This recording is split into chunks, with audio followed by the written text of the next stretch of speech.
Hello! A while ago, I posted a video about,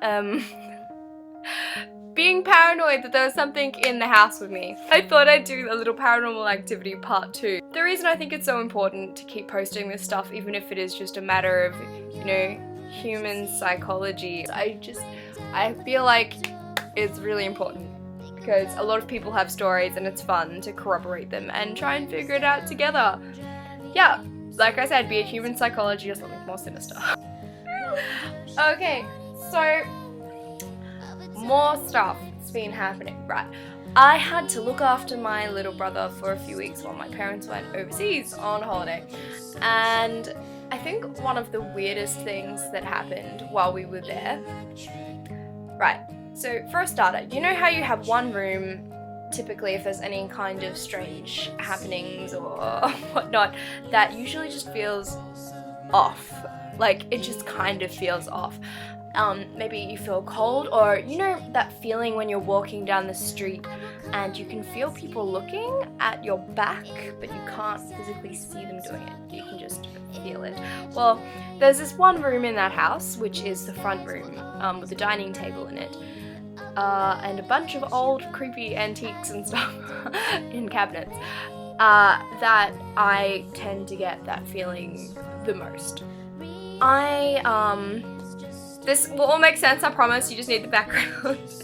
I have this terrible habit of balancing my laptop on stupid objects.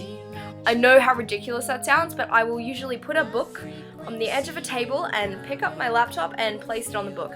This is a habit that stems from the fact that my laptop used to overheat really badly and I couldn't afford a fan, so I'd just try and like keep the bottom as uncovered as possible by keeping it kind of suspended in the air. While my parents were gone, in this room, I've placed my laptop down on top of my textbook that was on the edge of the table, and I've, you know, verbally said to myself, "Rika, that's a stupid thing, why did you do that?" Meanwhile, my little brother, once again, was in the next room playing with Lego, and he'd created this big thing of Lego with a base probably like yay big, like about that big in comparison to me. And I went out to check on him in the living room, and he, you know, was fine. Eventually he couldn't find his Lego for some reason, like I think an hour passed or something and he couldn't find his Lego. And I was like, "Oh, where'd you last have it?" And he said, "No, I had it here. I was like, "Okay. How did this Lego go missing, you know?"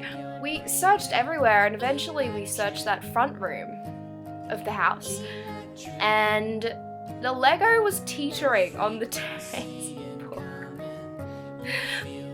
Instead of my laptop had been moved, and look, I don't recall moving my laptop, but the laptop had been moved and the Lego was teetering on the book on the edge of the table.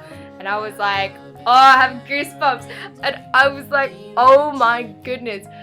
I know it doesn't sound that extraordinary, but my little brother definitely didn't do it. I asked him and he didn't move my laptop. Maybe he did. Maybe he was just messing with me, but lead on from the last video, like I said, I'll link it down below for some context. The only other person that could have done it was my other sister, and she said she didn't.